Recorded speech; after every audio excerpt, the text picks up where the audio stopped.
Hello প্রিয় দশম শ্রেণীর শিক্ষার্থীরা, আশা করি সবাই ভালো আছো। দশম শ্রেণীর শিক্ষার্থীদের সামনে রয়েছে টেস্ট পরীক্ষা বা নির্বাচনী পরীক্ষা, এবং নবম শ্রেণীর শিক্ষার্থীদের রয়েছে সামনে বার্ষিক পরীক্ষা। অনলাইনে ইনবক্সে প্রশ্ন করো যে স্যার আমার এই সমস্যা এই প্রশ্নটা করালে ভালো। এবং তুমি লক্ষ্য করে দেখবা যে এখানে বেশিরভাগ শিক্ষার্থী এটা বোঝে না। কারণটা হচ্ছে তারা বুঝলে তাহলে তো অনেক ভালো ফলাফল করতো, তারা তো বগুড়া আইজুল হক কলেজে চান্স পেত। এর জন্য এই ক্লাসটা তোমাকে উপহার দিলাম। তাহলে দেখো এখানে রসায়ন পঞ্চম অধ্যায়ে আমাদের রাসায়নিক বন্ধন, এখানে যে সৃজনশীল আছে এটা হচ্ছে 2 নাম্বার সৃজনশীল তোমাদের সমস্যা। আচ্ছা, তাহলে 2 নাম্বার সৃজনশীলে প্রথমে বলছে সমযোজী বন্ধন কি। সমযোজী বন্ধন হচ্ছে দুইটি অধাতব পরমাণু যখন পরস্পরের মধ্যে বন্ধন গঠনের সময় ইলেকট্রন শেয়ারিং এর মাধ্যমে যে বন্ধনটা গঠন করে, এটা হচ্ছে সমযোজী বন্ধন বা সমযোজী যৌগ। ঠিক আছে, এখানে খ নাম্বার বলছে পোলার যৌগ কেন।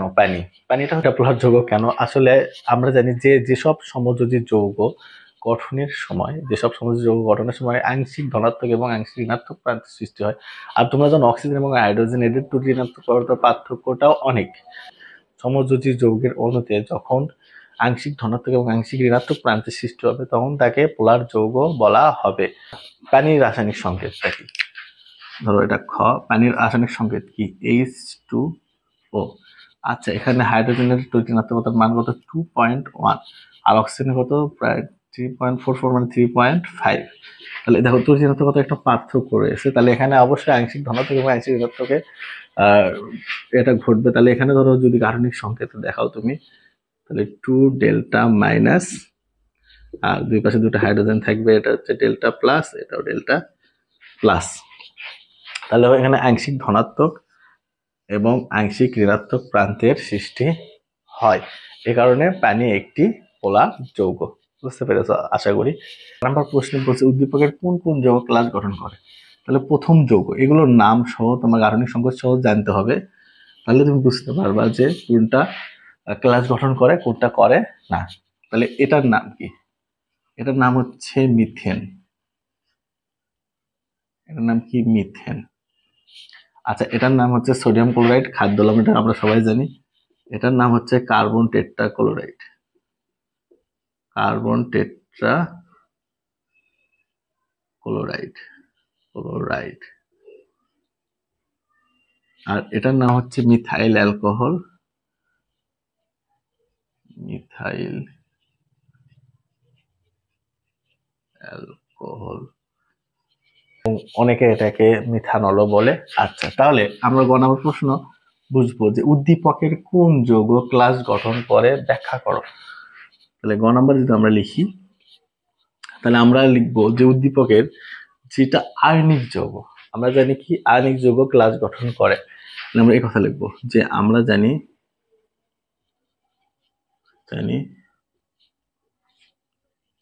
আয়নিক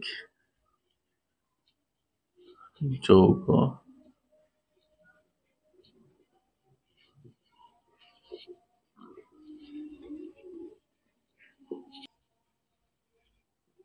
বি যৌগ, যেটা বি যৌগ, বি যৌগটার নাম কি? খাদ্য লবণ, সোডিয়াম ক্লোরাইড, NaCl, আয়নিক যৌগ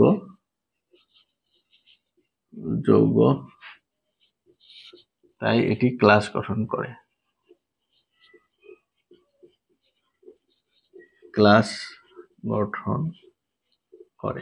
আচ্ছা, বাকিরা কেন করে না এই কথাটা এক লাইনে লিখো, যে বাকিরা যারা রয়েছে, তাহলে বাকি যৌগগুলো, তাহলে এই যে যেমন প্রথমে দেওয়া আছে A CH4, হচ্ছে CCl4, হচ্ছে CH3OH, এগুলো সমযোজী যৌগ হওয়ায়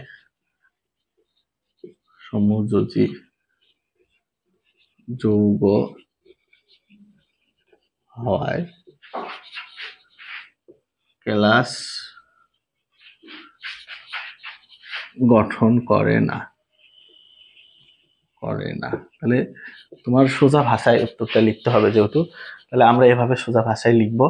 এখন সোডিয়াম ক্লোরাইডের ক্লাস গঠনের সহজ চিত্র যেটা আছে, যে NaCl এর ক্লাস গঠন।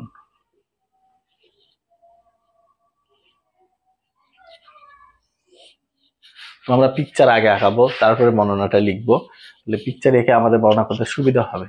কারণ কিভাবে একটা সোডিয়ামের চারপাশে অষ্টতলকীয় ভাবে ক্লোরিন অবস্থান করে, ছয়টি করে ক্লোরিন অবস্থান করবে, আমাদের সেই পিকচারটা আঁকাতে হবে। এবার পিকচার আঁকানোর সবচেয়ে সোজা টেকনিকটা আমি তোমাদের শেখাবো। তো দেখো, এখন আমাদের স্কেলের কারসাজি হবে। সোডিয়াম ক্লোরাইডের ক্লাস গঠনে আমরা প্রথমে একটা বর্গাকার রেখা এঁকে নেব স্কেল দিয়ে, ঠিক আছে? তো আমরা এখানে স্কেল ধরবো, আমরা একটা বর্গাকার রেখা আঁকাবো যাতে সোজাসুজি হয়, চেষ্টা করবা সবাই।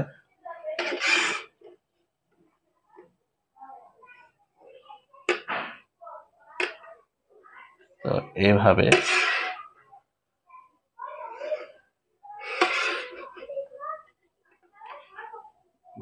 বর্গাকার একটা রেখা অঙ্কন করবা। দেন আমরা আরেকটা বর্গাকার রেখা অঙ্কন করব এর ভিতরে, ঠিক আছে? এখান থেকে আরেকটা বর্গাকার রেখা অঙ্কন করবা।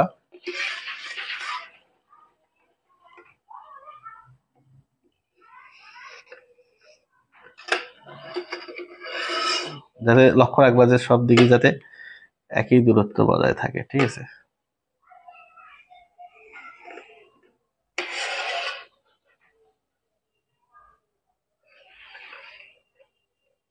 এবং বর্গাকার যাতে হয়, অষ্টতলকীয় হবে আকৃতিটা, তোমরা লক্ষ্য রাখবা। তাহলে এরপরে আরেকটা বর্গ আঁকাবো।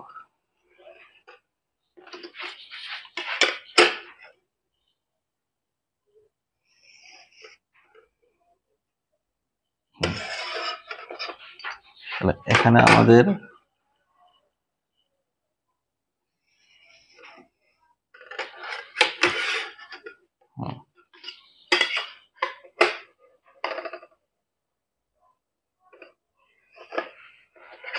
তোমরা লক্ষ্য রাখো যে এখানে বর্গ কয়টা আঁকানো হয়েছে? 3টি। 3টি বর্গ আঁকাতে তো সবাই মোটামুটি পারবা। তাহলে এরপরে এই 3টি যোগ করে দিবা, ঠিক আছে? তারপরে এই 3টি রেখা যোগ করে দিবা। ওকে, এরপরে আমাদের আরো 3টি রেখা যোগ করতে হবে, সেটা হচ্ছে এই 3টি বিন্দু যোগ করবা।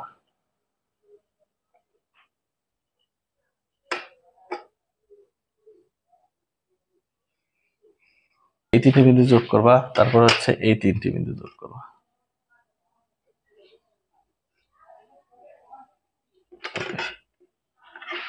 যদিও বোর্ডে স্কেল দিয়ে দেখানো অনেক কষ্টকর। তাহলে দেখো, এরপরে আমরা 3টা বিন্দু নিব।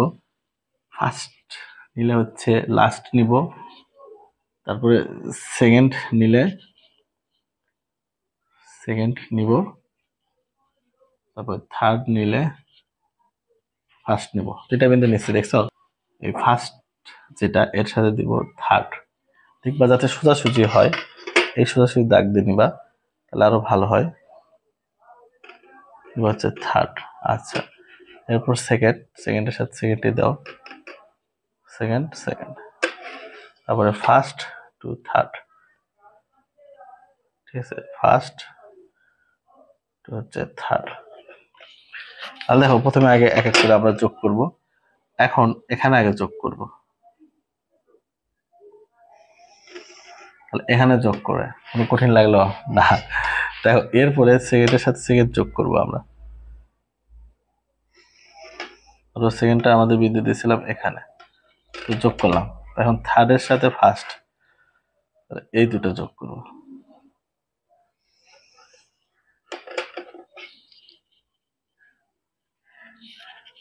আচ্ছা, তারপর আমরা এখন হাত দিয়ে করবো, সমস্যা নেই।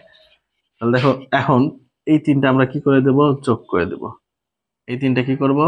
যোগ করব। তারপর দেখো, এই দিকেও যোগ করব, লাস্টের সাথে লাস্ট, সেকেন্ডের সাথে সেকেন্ড, থার্ডের সাথে ফার্স্ট, ঠিক আছে? যোগ করব। তাহলে এটাও আমরা যোগ করে দেব। এই দিকে একটা যোগ করব, এই দিকে একটা যোগ করব। তো আমরা এখন সোডিয়াম এবং ক্লোরিনের চিহ্ন দিব। তাহলে এটা হচ্ছে সোডিয়াম, সোডিয়ামের চিহ্ন হচ্ছে ধরো এটা, আর তারপর হচ্ছে ক্লোরিন, ক্লোরিনের চিহ্ন ধরো ভরাট বৃত্ত। তাহলে ভরাট বৃত্ত আর হচ্ছে খালি বৃত্ত এখন দিব, শুধু ডাইস গুলোতে দিব, মাঝে দিব না। ক্লোরাইড, ক্লোরাইড আমরা দিব, ঠিক আছে। এখানে দিব ফাঁকা ভরাট, তাহলে এখানে ফাঁকা। ডট দেওয়ার পরে তুমি দেখো এখানে শুধু 3 ডাইমেনশনে আমরা ডট দিছি, এখানে দিছি, এখানে দিছি, এখানে দিছি, এখানে দিছি, এখানে দিছি, এখানে দিছি, এখানে দিছি, এখানে দিছি, এখানে জাস্ট যেখানে যেখানে ডাইমেনশনটা হয়েছে আমরা সেখানে সেখানে ডট এবং ফাঁকা ঘরটা দিছি। আমরা হচ্ছে ফাঁকা ঘর ধরছি সোডিয়াম এবং ডটটা ধরছি আমরা ক্লোরিন, একটা একটা পর করে দিবা, ঠিক আছে। সোডিয়াম ক্লোরাইড হলো আয়নিক যৌগ এবং সকল আয়নিক যৌগ, সকল আয়নিক যৌগ কঠিন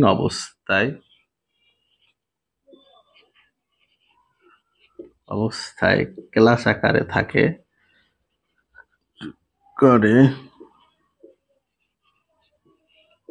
থাকে কি স্যার? ক্লাস কি? ক্লাস হলো ধনাত্মক ও ঋণাত্মক আয়নের সুসজ্জিত জ্যামিতিক সজ্জা। ক্লাস হলো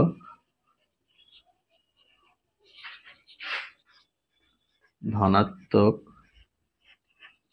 ও ঋণাত্মক, এভাবে তোমরা মনটা লিখবা, ইনশাল্লাহ 3 পাবা। ঋণাত্মক আয়নের সুশৃঙ্খল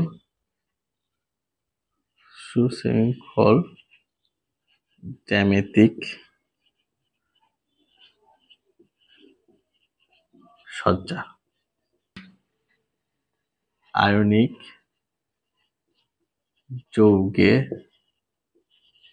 এককভাবে কোনো অণুর অস্তিত্ব নেই, এই জন্য এটা সোডিয়াম ক্লোরাইড পাশাপাশি থাকে, ঠিক আছে। কোনো অণুর অস্তিত্ব লিখবো সোডিয়াম ক্লোরাইড এর ক্লাসে সোডিয়াম প্লাস তলিকীয়ভাবে অষ্টতলকীয়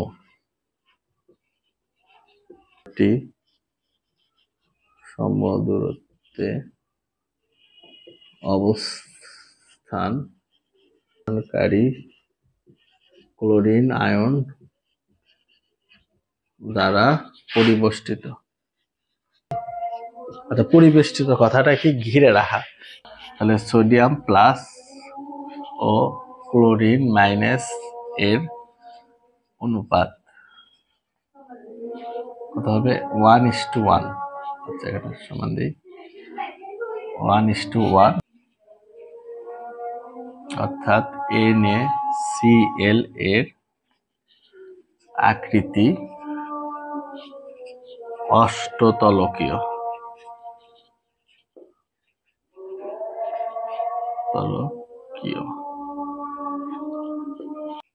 গঠন করে। এভাবে লিখলে তুমি মোটামুটি 3-এর মধ্যে 3 পাবা, ঠিক আছে। তাহলে এটার অঙ্কন তো দেখলা যে স্কেল দিয়ে আমরা 3টা বর্গ করে কিভাবে করলাম। অনেক প্রশ্নে বলছে যে উদ্দীপকের বি যৌগটি পানিতে দ্রবীভূত হলো, দ্রবীভূত মানে কি? মানে হচ্ছে মিশ্রিত। উদ্দীপকের বি যৌগটি হলো সোডিয়াম ক্লোরাইড এবং সি যৌগটি হলো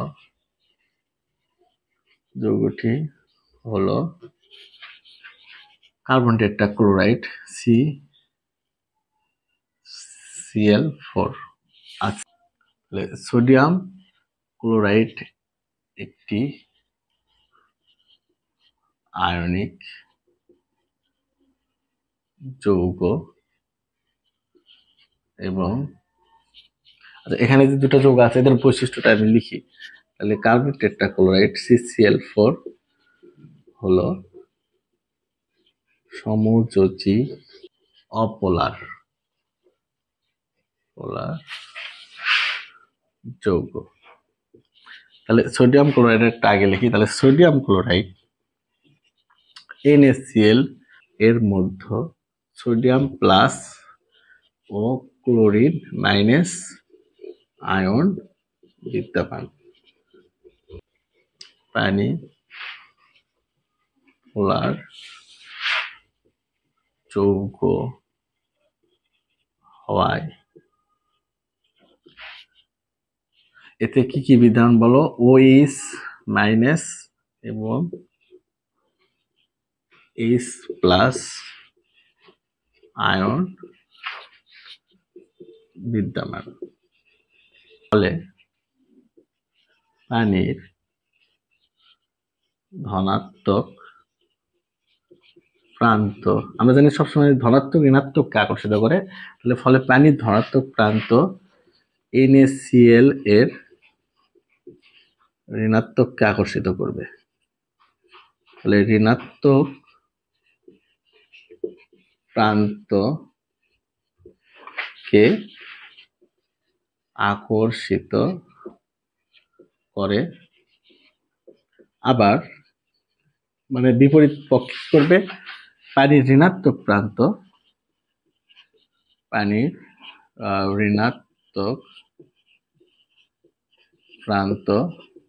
Cl এর ধনাত্মক প্রান্তকে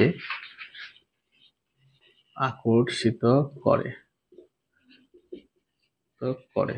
NaCl যেটা NaCl মানে সোডিয়াম ক্লোরাইড, এ কি হয়? পানিতে দ্রবীভূত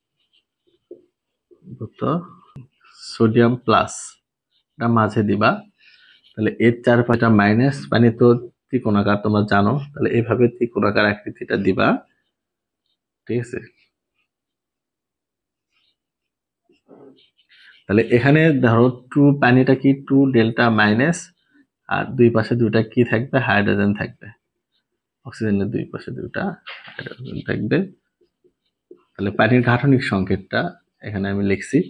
তাহলে এখানে দেখো অক্সিজেন যেখানে যেখানে আছে 2 ডেল্টা মাইনাস দিবা, 2 ডেল্টা মাইনাস, আচ্ছা 2 ডেল্টা মাইনাস, 2 ডেল্টা মাইনাস, আচ্ছা আমি মোটামুটি সবগুলো অক্সিজেনে দিছি। আর হাইড্রোজেনে দেবা হচ্ছে delta plus, delta plus, delta plus, delta plus, delta plus, delta plus, delta plus, delta minus, যেটা এটা তাহলে পানির যে ধনাত্মক প্রান্তটা যেটা হচ্ছে হাইড্রোজেন ডেল্টা প্লাস, এ কি করবে বাবা? আকর্ষিত করবে। এভাবে তোমরা সহজে আগাবা। তাহলে এগুলোতে কিন্তু সময় নেওয়া যাবে না। তুমি যদি এগুলোতে অসংখ্য সময় নাও তাহলে আরো তো তোমার সৃজনশীল আছে যেগুলো তোমার করতে হবে। এরকম সহজে হাইড্রোজেন গুলোতে অবশ্যই ডেল্টা প্লাস দিবা, ডেল্টা প্লাস দিবা, delta plus, delta plus, delta plus, delta plus, 2 delta minus, 2 delta minus, 2 delta minus, 2 delta minus. তোমার এখন দ্রবীভূত হলেও এই ব্যাখ্যাটা হয়েছে। তাহলে সি যৌগটি পানিতে দ্রবীভূত হয় না কেন? এখন আমরা সেই ব্যাখ্যাটা লিখবো। তাহলে অপর পক্ষে যে কার্বন টেট্রাক্লোরাইড আছে CCl4 এর একটি কার্বন ও 4টি পরমাণু পরস্পরের সাথে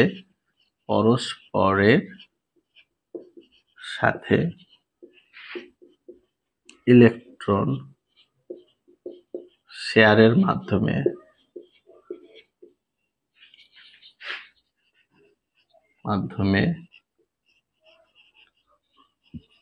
সমযোজী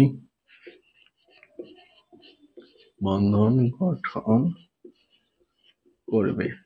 কথাটা লিখতে হবে, এখানে কোনো আয়ন থাকে না, তাই এরা অপোলার সমযোজী যৌগ এর কোনো CCl4 কোনো ধনাত্মক বা ঋণাত্মক প্রান্ত না থাকায় তাহলে পানির অণুর সাথে এদের কোনো আকর্ষণ থাকে না। এ কারণে CCl4 তথা উদ্দীপকের যে আমাদের C যৌগটি আছে এর কোনো পানিতে দ্রবীভূত হয় না। এটা কোনো ভাবে পানিতে দ্রবীভূত হবে না। ওর ধনাত্মক ঋণাত্মক প্রান্তই নাই, ও পানি দ্বারা কিভাবে আকর্ষিত হবে, কিভাবে ও দ্রবীভূত হবে? তো অনেকেই কোশ্চেন করো যে স্যার আমরা রসায়নে ফুল মার্ক পাই না কেন? আসলে কেমিস্ট্রি কিন্তু একটা ফুল মার্ক পাওয়ার মতো বিষয়। দেখো, একটা সাবজেক্ট যদি 90 মার্ক করেও পাও তাও একটা ভালো কলেজে হচ্ছে না, যেখানে তোমাদের টার্গেট মার্ক হচ্ছে 95। তো আমাদের যেগুলো 100 পাওয়ার মতো বিষয় সেখানে 100 পেতে হবে, কোনো বেসিকে কোনো গ্যাপ তোমাদের হাতে কিন্তু যথেষ্ট সময় রয়েছে ভালো সাকসেস বানানো। আশা করি তুমি জীবন অবশ্যই সফল হবে ইনশাল্লাহ। দোয়া রইল।